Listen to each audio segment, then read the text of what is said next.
You're dealing with an addicted generation. This is a big time bomb ticking. This is no accident. Indeed, it is by design. I mean, seriously? And it was my mistake. I mean, I think we can all feel it. To try to make these products as addictive as 400% possible. spike in dopamine. We now know that many of the major social media companies hire individuals called attention engineers who borrow principles from Las Vegas casino gambling, among other places, to try to make these products as addictive as possible. That is the desired use case of these products, is that you use it in an addictive fashion because that maximizes the profit that can be extracted from your attention and data. It literally is a point now where I think we have created tools that are ripping apart the social fabric of how society works. That is truly where we are. The way the technologist Jaron Lanier puts it is that these companies offer you shiny treats in exchange for minutes of your attention and bytes of your personal data, which can then be packaged up and sold. What happened is that the attention economy and this race for attention got more and more competitive. And the more competitive it got to get people's attention on, say, a news website, the more they need to add these design principles, these more manipulative design tactics, as ways of holding on to your attention. You don't realize it, but you are being programmed. Social media tools are designed to be addictive. The actual desired use case of these tools is that you fragment your attention as much as possible throughout your waking hours. That's how these tools are designed to use. Well, we have a growing amount of research which tells us that if you spend large portions of your day in a state of fragmented attention, so large portions of your day where you're constantly breaking up your attention, take a quick glance, do a just check, and just quickly look at Instagram, that this can permanently reduce your capacity for concentration. I am especially worried about this when we look at the younger generation coming up, which is the most saturated in this technology. And it's very addictive because if you pull on the slot machine arm enough, you will win. And you never know which pull will reward you. That's an addictive behavior, and it's dopamine that is driving that addiction. So what happens with social media is Robert Sapolsky, who did the foundational research on this at Stanford, calls it the magic of maybe. When you look at your phone and maybe there's a text there and maybe there's not, and you don't know, when it shows up, that high you get, that's dopamine. It's the magic of maybe. Maybe it'll be there, maybe it won't. When it shows up, you get a 400% spike in dopamine. That is roughly the same amount of dopamine as you're getting from cocaine. It's slightly less than an extremely addictive drug like cocaine. And that's what's happening. We really care what other people think of us. So for example, when you upload a new photo, a new profile photo of yourself on Facebook, that's a moment where our mind is very vulnerable to knowing what other people think of my new profile photo. And so when we get new likes on our profile photo, Facebook, knowing this, could actually message me and say, oh, you have new likes on your profile photo. And it knows that we'll be vulnerable to that moment because we all really care about when we're tagged in a photo or when we have a new profile photo. And the thing is that they control the dial, the technology companies control the dial for when and how long your profile photo shows up on other people's news feeds. So they can orchestrate it so that other people more often end up liking your profile photo over a delayed period of time, for example, so that you end up having to more frequently come back and see what the new likes are. And it's literally rewiring our brain. Even social media, the challenge is, with these terms like Facebook depression and everything, because what's that? This is social media depression because whereas everyone's looking at their feed and they're comparing their lives to other people, their highlights of other people's lives. Wow. And there's actually less life satisfaction, more sadness, depression, and stuff like that. And it's interesting because if you think about things that routinely produce a lot of dopamine, alcohol, for example, there's a drinking age, right? We have a drinking age. The alcohol releases a whole lot of dopamine. It makes you feel really, really good. We say, okay, you can have that, but you've got to wait. You've got to be 21 years old. We don't do that with social media. We're, essentially putting highly addictive drugs into the hands of kids before they have any natural defenses against them. And what you're seeing with internet addiction, with social media addiction, it's the same thing over and over. It's people trying to change their state of consciousness with a device, trying to get at the underlying neurochemical chemistry, and it's very, very addictive. And so I would say the problem with the gadgets, and they're amazing things, is that they interfere with they proximately interfere with medium to long-term goals, I would say. And so I think the first thing you have to do to bring them under control is figure out what it is that their use is interfering with. It has to be something important. Right? So you think, well, I want to do something important. Well, what is that? Oh, it could be personal. Maybe you want to have a relationship. You want to get married. You want to have kids. You want to have a career that's meaningful. You want to have a life. You want to have an Abrahamic adventure and be the father of nations, let's say. Well, you can't be ratting away on your cell phone and doing that. And so I think part of it is to set your sights high and make a plan and figure out who you could be and see if obsessive utilization of smartphone fits into that vision of nobility.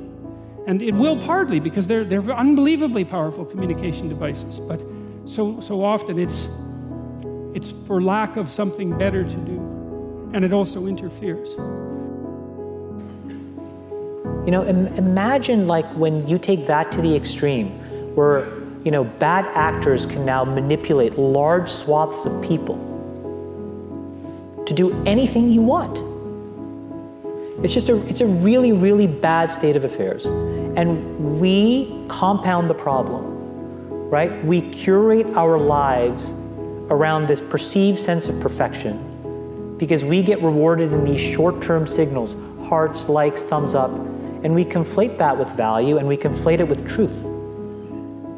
And instead what it really is fake, brittle popularity that's short-term and that leaves you even more, and admit it, vacant and empty before you did it. Because then it forces you into this vicious cycle where you're like, what's the next thing I need to do now? Because I need it back. Think about that compounded by 2 billion people. And then think about how people react then to the perceptions of others. It's really bad. So we know from the research literature that the more you use social media, the more likely you are to feel lonely or isolated. We know that the constant exposure to your friends' carefully curated positive portrayals of their life can leave you to feel inadequate and can increase rates of depression. And something I think we're going to be hearing more about in the near future is that there's a fundamental mismatch between the way our brains are wired and this behavior of exposing yourself to stimuli with intermittent rewards throughout all of your waking hours.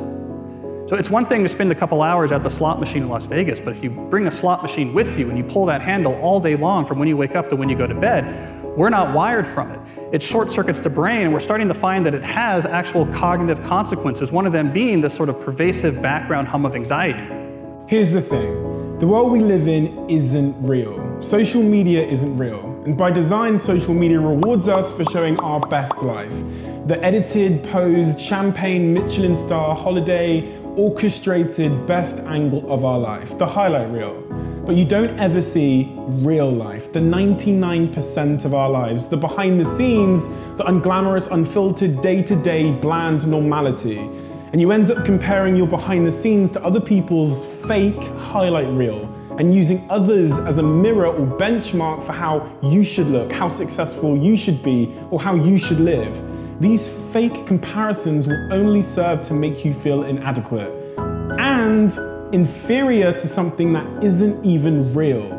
Research continually shows that comparing your life to someone else's creates envy, low self-confidence, low self-esteem, and depression.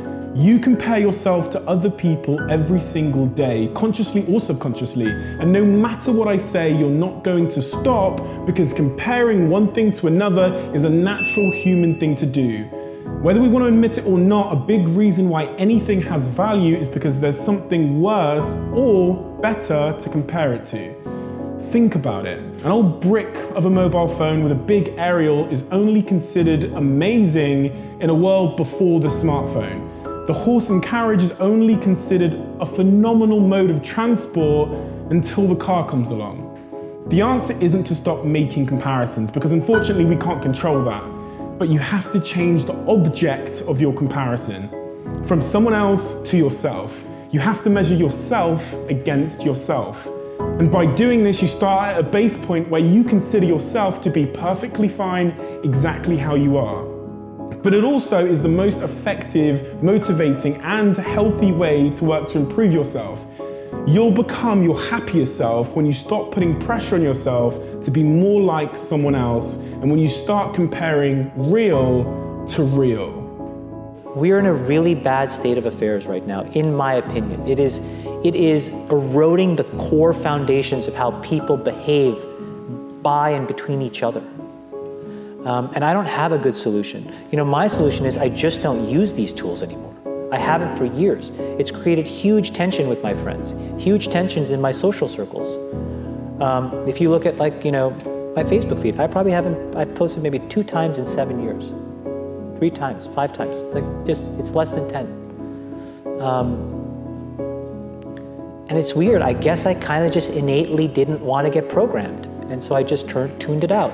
But I didn't confront it. And now to see what's happening, it really bums me out. Back in the 1970s and the early 80s at Xerox PARC, when Steve Jobs first went over and saw the graphical user interface, the way people talked about computers and what computers were supposed to be was a bicycle for our minds. That here we are, you take a human being and they have a certain set of capacities and capabilities, and then you give them a bicycle and they can go to all these new distances. They're empowered to go to these brand new places and to do these new things, to have these new capacities.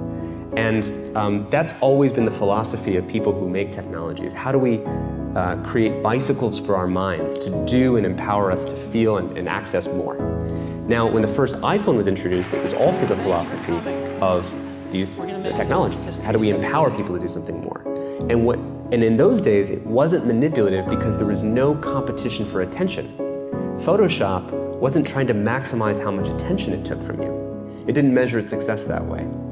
And the internet overall had been, in the very beginning, not designed to maximize attention. It was just putting things out there, creating these message boards. It wasn't designed with this whole persuasive psychology that emerged later. If you feed the beast, that beast will destroy you. If you push back on it, we have a chance to control it and rein it in. And it is a point in time where people need to hard break from some of these tools and the things that you rely on. The short-term dopamine-driven feedback loops that we have created are destroying how society works. No civil discourse, no cooperation, misinformation, mistruth. And it's not an American problem. This is not about Russian ads. This is a global problem. Mr. Zuckerberg, would you be comfortable sharing with us the name of the hotel you stayed in last night?